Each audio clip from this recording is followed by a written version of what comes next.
Welcome back to Mutual Fund Corner. Still have with us Sandeep Bagla. We are talking all about debt funds, this action from the RBI, what the impact could be, and a lot more about other categories as well. Mr. Bagla, in the last week of March, we saw corporate bond and target maturity funds drawing the biggest amount of money. Corporate bonds alone got over 7,700 crore rupees in terms of an inflow.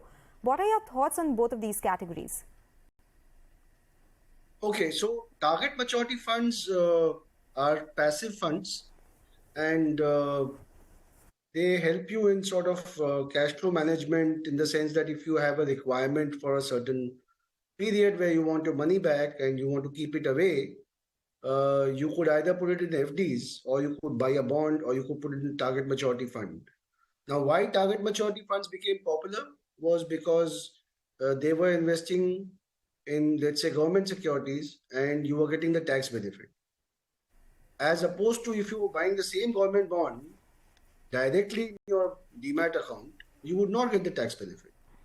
So I think their attractiveness of the target maturity funds has somewhat reduced. Corporate bond funds, on the other hand, have 80% exposure to corporate bonds which have rating of very high quality, AA plus or above. So it's AA plus or AAA. And they are open-ended funds. So there's no restriction on either the maturity or on the type of duration calls that the fund manager can take.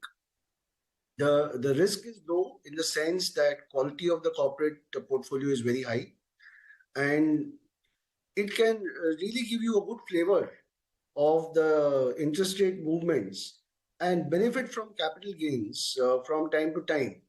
So if one stays invested in corporate bond funds, I think it will be a very good outcome in the future going forward. So the two are quite different, and I think the corporate bond funds are superior at this point of time. Okay, corporate bond funds over the target maturity category.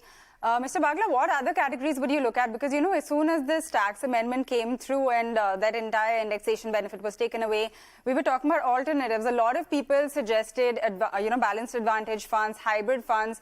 Do you think these are good options as well now?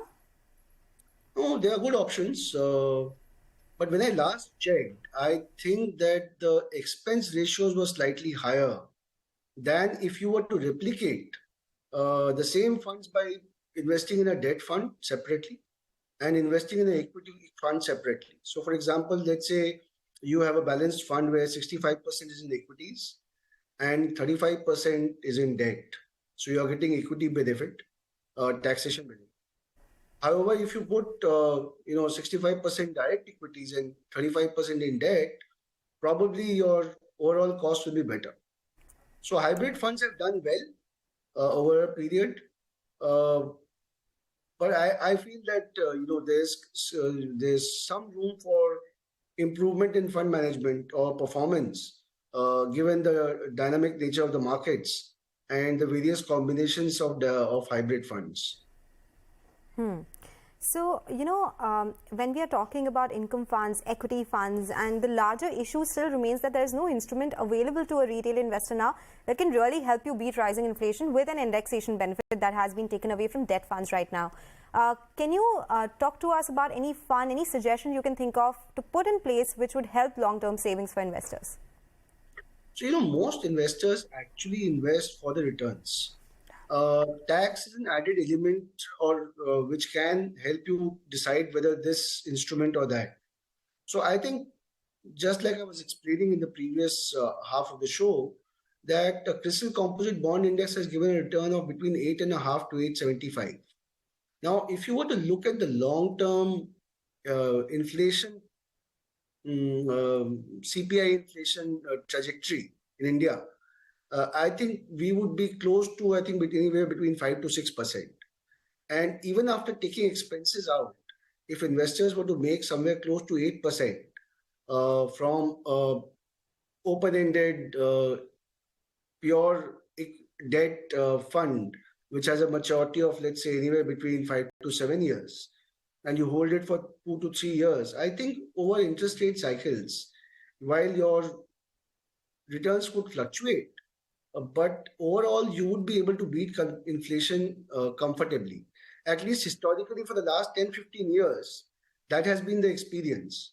And I don't see any reason why in the future, unless we face a period of extreme financial repression where interest rates are forced to be down for some period, which below inflation, where everybody suffers. But I think those days are over, and those kind of strategies have their own problems.